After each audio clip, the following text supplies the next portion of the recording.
साथीहरु, म Raju Paudel, stock investor तथा फाइनान्शियल एडभाइजर।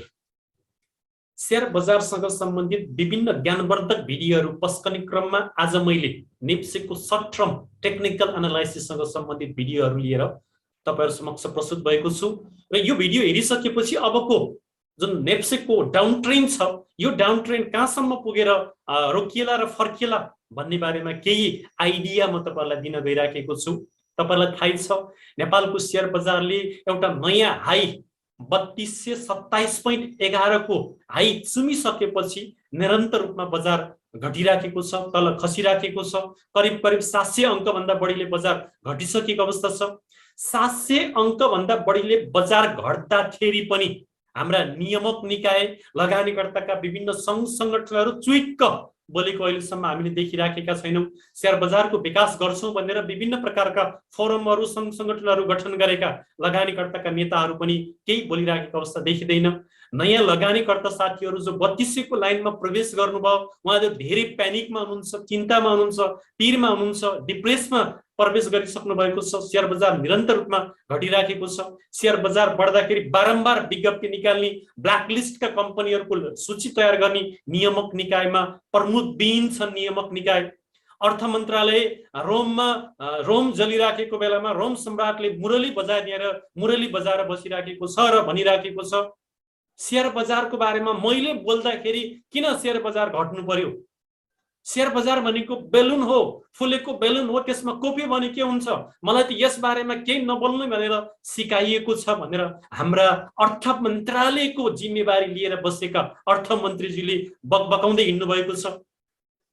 जो अभिभावक हो शेयर बजारको, जो अभिभावक हो, उहाँले नै नकारात्मक कुरा गर्दाखेरि लगानीकर्ताहरू निराश छन्। देश सरकार विहीन जस्तो छ।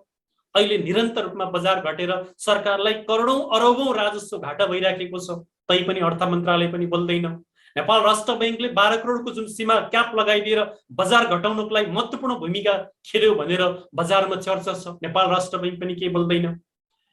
नियामक निकायहरू यसरी बजार घट्दाखेरि चुइक्क नबोल्ने, जब बजार बढ्न थाल्छ अनि विभिन्न प्रकारका कम्पनीहरूका सूची बनाउने, विज्ञप्ति जारी गर्ने, बेलुन फुल्यो भनिदिने, यस्तो प्रकारको प्रवृत्ति 1990 को दशकमा इन्डियन स्टक मार्केटमा थियो, जुन प्रवृत्ति अहिले नेपालको शेयर बजारमा छ।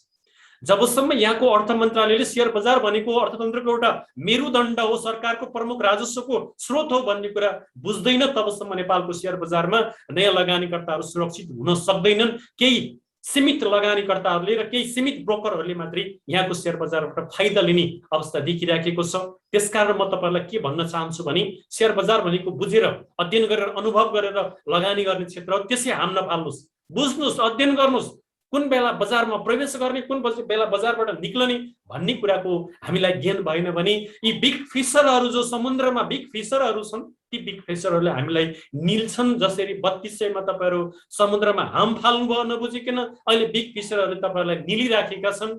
यस्तो निलिराख्दा पनि नियामक निकाय चुइक्क एक शब्द बोलिराखेको छैन। साना लगानीकर्ताको हितमा काम गर्छौं, लड्छौं भनेर खोलिएका संघ संगठनहरू पनि चुइक्क एउटा विज्ञप्ति निकालेको अवस्था छैन। यस्तो दुःखद अवस्थामा अबको शेयर बजार के हुन सक्छ, अबको शेयर बजारको जुन घटाइ छ त्यो घटाइ कहाँसम्म पुगेर रोकिन सक्छ भन्ने बारेमा आज मैले महत्त्वपूर्ण टेक्निकल एनालाइसिससँग सम्बन्धित भिडियो लिएर तपाईहरु समक्ष प्रस्तुत भएको छु। यी कुराहरूको जानकारी गराउँदै अब म तपाईहरुलाई यो भिडियोतर्फ ध्यान केन्द्रित गराउनको लागि आह्वान गरे। भिडियो सुरु गर्नुभन्दा अगाडि हाम्रो यो स्टक गुरु युट्युब च्यानलमा तपाईहरु पहिलोचोटि भिजिट गर्दै हुनुहुन्छ भने तल लेखिएको सब्स्क्राइबमा एक क्लिक गरेर नभुल्नुहोला, साथै बेल बटनमा पनि क्लिक गरेर आगामी दिनमा आउने भिडियोहरू हेर्नु होला र हाम्रो भिडियोमा लाइक र कमेन्ट गर्नु होला, पोजिटिभ फिडब्याक दिनु होला भन्दै अब म तपाईहरुलाई नेप्सेको सर्ट टर्म टेक्निकल एनालाइसिससँग सम्बन्धित भिडियो प्रस्तुत गर्न गइराखेको छु। ध्यान दिएर हेर्नु होला। यो फेयर एन्ड ग्रीन मिटरबाट नेप्से बेरिसमै प्रवेश गरेको अवस्था देखिन्छ। जुन यो एरिया छ, यो चकिलो रातो रङको एरिया, यो रङको एरिया भनेको 20 to 40 भनेको बेरिसको एरिया हो। यो अहिले लगभग कतिमा छ त भन्दा 35.66 मा यो घडीको सुई आइसकेको छ। यसबाट बजार बेरिसमा गएको अवस्था देखिन्छ भने अब अन्य टुल्सहरुबाट हामीले हेर्दाखेरि, हामीले डेबाट हेर्दाखेरि बजारको अवस्था के छ? डेबाट हेर्दाखेरि पहिलो टेक्निकल टुल्स जो बोलिन्जर ब्यान्ड क्यान्डलस्टिकबाट हेर्दाखेरि आजको क्यान्डल जुन बेरिस क्यान्डल एउटा पुच्छर पनि तल निक्लेको हुनाले यो बेरिस इन्गल्फिङ क्यान्डल जस्तो बनेको छ। यो चाहिँ यो बोलिन्जर बेन्डको लोवर बेन्डमा गएर बनेको छ। लोवर बेन्डमा गएर जब यो रेड क्यान्डल बन्छ त्यो दिनको भोलिपल्ट फेरि बजार बढेर ग्रीन क्यान्डल बनेको अवस्था पनि देखिन्छ। भोलि बजार बढ्न सक्ने अवस्था विगतलाई हेर्दाखेरि देखिएको छ। यहाँ पनि रेड क्यान्डल बन्यो, भोलिपल्ट ग्रीन क्यान्डल बन्यो, फेरि माथि गयो, फेरि घटेर लोवर बेन्डसम्म क्यान्डलहरू आइपुग्यो, फेरि रेड क्यान्डल बन्यो, त्यसपछि फेरि ग्रीन क्यान्डल बन्यो। जुन क्यान्डल बने पनि बजारले डाउन ट्रेन्डमै छ, किन भन्दा यहाँबाट निरन्तर रूपमा बजार डाउन ट्रेन्डमा गइराखेको छ। बोलिन्जर बेन्ड पनि डाउन ट्रेन्डमै ठोकिराखेको छ। 5 डेज मुभिङ एभरेज पनि डाउन ट्रेन्डमै छ, 20 डेज मुभिङ एभरेज भन्दा तलै छ। यसबाट बजार डाउन ट्रेन्डमा छ र बेरिसमा छ, सर्ट टर्म बेरिसमा छ भन्ने कुरा यहाँबाट हामीले बुझ्न सक्छौँ। भने भोल्युम बेसबाट हेर्दाखेरि भोल्युम निरन्तर रूपमा खुम्चुँदै गइराखेको छ, तर शेयर बजार घट्दा भोल्युम घट्नु भनेको सकारात्मक पक्ष हो भनेर विश्लेषकहरूले भन्ने गरेका छन्। अहिले एभरेज भोल्युम भन्दा तलै भोल्युमका क्यान्डलहरू बनेका छन् र रेड क्यान्डलहरू बनेका छन्। भोल्युमले बजारलाई सपोर्ट गरिराखेको अवस्था देखिँदैन। लगानीकर्ताहरू आत्तिएका छन्। बजारको निरन्तर घटाइ देखेर लगानीकर्ताहरू आत्तिँदाखेरि बायरहरूको चाप परिराखेको अवस्था छैन, सेलरको मात्रै चाप पर्दाखेरि यहाँ रेड क्यान्डलहरू बनिराखेका छन्। भने अब आरएसआईबाट हेर्दाखेरि आरएसआई 40 मा जाँदै ठोकिँदै 40 मा जाँदै ठोकिँदै यो बेरिसको संकेत गरिराखेको छ। यो सर्ट टर्म बेरिस हो भनेर हामीले ठोकुवा गर्न सक्छौँ। किन भन्दा जब यहाँबाट आरएसआई तल झर्यो 40 भन्दा तल, म्याक्सिमम 24 सम्म आएर फेरि 40 कटर माथि गएको थियो, फेरि तल झर्यो, फेरि माथि गएको थियो, फेरि तल झर्यो, फेरि 40 कटर माथि गएको थियो, फेरि तल झर्यो। अहिले त 40 नपुग्दै यहीँबाट फेरि तल झरेर अहिले चाहिँ 30 सम्म आरएसआई आइपुगेको छ। आरएसआईबाट पनि बजार बेरिसमा सर्ट टर्म बेरिसमा गएको संकेत मिलिराखेको छ। भने एमएससीडीबाट एमएससीडी को यो 0 लाइन भन्दा धेरै तल एमएससीडी का 12 डेज र 26 डेज का लाइनहरू तल गइसकेका छन्। अब यो फर्केर जब 26 डेजलाई काटेर यो 12 डेजले जाँदैन र माथि 0 लाइन भन्दा माथि बढ्दैन, तबसम्म बजार बुलिसमा जान सक्दैन भन्ने कुरा हामीले यहाँबाट बुझ्नुपर्ने हुन्छ। भने यता चाहिँ डिएमआई एडिएक्सबाट हेर्दाखेरि एडिएफको जुन ट्रेन लाइन छ त्यो डिएमआई माइनस रेड लाइन सँगै माथि गइराखेको छ। यसबाट के संकेत दिन्छ भन्दाखेरि बजार बेरिस ट्रेनमा छ भन्ने संकेत दिइराखेको छ। डिएमआई प्लस ग्रीन लाइन चाहिँ तलतिर गइराखेको छ। बजार जब ग्रीन लाइन तल र रेड लाइनसँग यो एडिएस को ट्रेन लाइन माथितिर जान्छ भने बजार त्यति बेला बेरिस ट्रेनमा छ भन्ने कुरा हामीले यहाँबाट बुझ्न सक्छौँ। भने यो डेबाट हेर्दाखेरि यस्तो अवस्था छ। भने क्विकबाट हेर्दाखेरि पनि आरएसआईले 60 मा सपोर्ट लिन नसकिकन 40 सम्म आइपुग्यो, 40 मा पनि सपोर्ट नलिएर अहिले 40 भन्दा तल 38 सम्म विकको आरएसआई झरिसकेको अवस्था छ। यसबाट विकको आरएसआई पनि 40 मा सपोर्ट लिन नसकेको अवस्था देखिन्छ। भने यतातिर मन्थको आरएसआईबाट हेर्दाखेरि मन्थको आरएसआई अहिले लगभग 63 सम्म आइपुगेको छ। अब हामीले इतिहास दोहोरिन्छ भन्ने कुरालाई मान्ने हो, मान्यता राख्ने हो र इतिहास दोहोरिराखेको पनि छ। यसभन्दा अगाडिका बुलहरूमा दुईचोटिका बुलहरूमा आरएसआईले 90 चुमेर त्यसपछि निरन्तर रूपमा घटेर फेरि 60 मा आएर सपोर्ट लिएर केही समय साइडवेज गएर फेरि अर्को एउटा नयाँ हाई बनाएर मात्रै त्यो बेलाको त्यो समयको बुल समाप्त भएको अवस्था देखिन्छ। त्यसकारण अहिले पनि आशा गरौँ अब आरएसआई म्याक्सिमम मन्थको आरएसआई घटेर 60 सम्म आएर फर्कन सक्ने सम्भावना, प्रबल सम्भावना छ। यसलाई पनि हामीले एउटा आशाको केन्द्रको रूपमा लियौँ। बजार अहिले बेरिसमा गएको होइन, सर्ट टर्म बेरिसमा गएको र सर्ट टर्म बेरिसबाट लङ टर्म बेरिसमा जानको लागि यो मन्थको आरएसआई जब 60 काटेर तलतिर झर्न थाल्यो भने अब बजार लङ टर्म बेरिसमै गयो भनेर हामीले बुझ्नुपर्ने हुन्छ। तर विगतको तथ्याङ्कहरूलाई, विगतको इतिहासलाई हेर्दाखेरि दुई पटकसम्म यो मन्थको आरएसआई 90 निर पुगिसकेपछि 80 ओभर पुगिसकेपछि फेरि घटेर 60 सम्म आएर फेरि केही समय 60 मा सपोर्ट लिँदै माथि जाँदै सपोर्ट लिँदै गरेर फेरि एउटा नयाँ बाउन्स बनाएको हामीले देख्छौँ। यतातिर पनि हेर्न सक्नुहुन्छ तपाईहरुले। एउटा यहाँ पुग्यो, एउटा हाई बनायो 1 जुलाई 2014 मा, त्यसपछि निरन्तर रूपमा खस्यो अनि 60 नेर आएर 61 नेर आएर सपोर्ट लिएर फेरि माथि गयो, फेरि 60 भन्दा तल नि आयो, 56 सम्म आयो, फेरि फर्केर माथि गयो, 73 सम्म गयो, फेरि 60 नेरी आएर सपोर्ट लिएर फेरि फर्केर पहिलाकै जस्तो एउटा हाई 80 भन्दा माथि आरएसआई पुगेर त्यसपछि खसेको अनि बेरिस भयो अनि 60 काट्न सकेन, 60 मा ठुकिँदै तल जाँदै गयो। त्यसपछि मात्र बेरिसमा प्रवेश गरेको देखिन्छ। यो भन्दा अघिल्लो बुलमा भने त्यो भन्दा अघिल्लो बुलको अवस्था पनि त्यस्तै देखिन्छ। जब यहाँबाट बुल सुरु भयो, बुल सुरु भइसकेपछि एकचोटि यो माथि पुगेर यहाँसम्म पुगेर 60 मा आएर ठोकेर फेरि एउटा बाउन्स ब्याक भएर यहाँसम्म पुगेर फेरि त्यसपछि बल्ल बेरिसमा गएको देखिन्छ। यसबाट हामीले के आशा गर्न सक्छौँ त भन्दाखेरि यसपालि पनि आरएसआई 60 मा ठोकिएर केही समय 60 मै सपोर्ट लिँदै माथि जाँदै सपोर्ट लिँदै माथि जाँदै गर्ने र फेरि एउटा रिबाउन्स भएर पहिलो हाईलाई पनि तोडेर माथि गएर बल्ल आरएसआई तल घटेर बेरिसमा जान सक्ने अवस्था देखिन्छ। तर अहिलेको अवस्थामा पुरै बेरिस चक्र हुने अवस्थामा देखिराखेको छैन, किन भन्दा धेरै लाखौं लाख लगानीकर्ताहरू अहिले बजारमा छन्। टिएमएसबाट अहिले कारोबार हुन्छ, हातमा लगानीकर्ताको हातमा टिएमएस छ।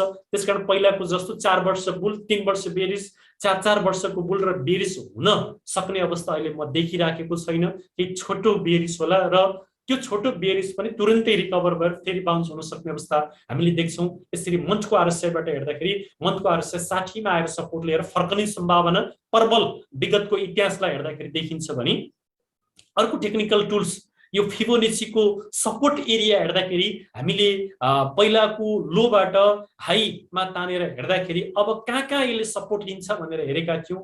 पहिलो सपोर्ट जोन पहिला यहाँ थियो, पहिलाका क्यान्डलहरुमा केही समय सपोर्ट बनाएको थियो 0.786 मा, त्यसमा पनि यसले ठहर्न सकेन, त्यसलाई तोडेर तल झर्यो।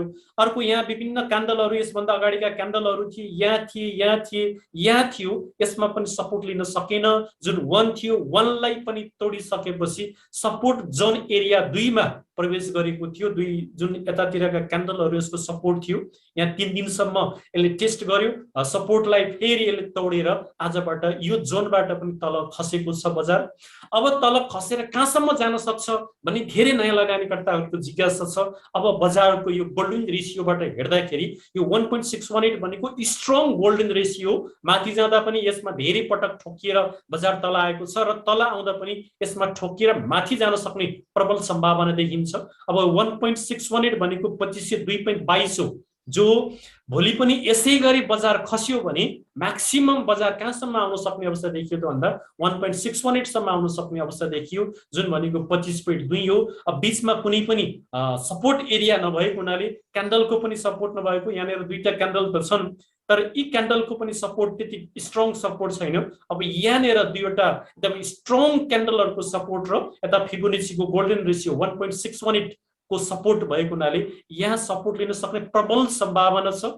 यतातिर पनि क्यान्डलहरु थिए, जब यो भन्दा अघिल्लो इलिट वेभबाट पनि म केही कुरा तपाईहरुलाई जानकारी गराउन चाहन्छु।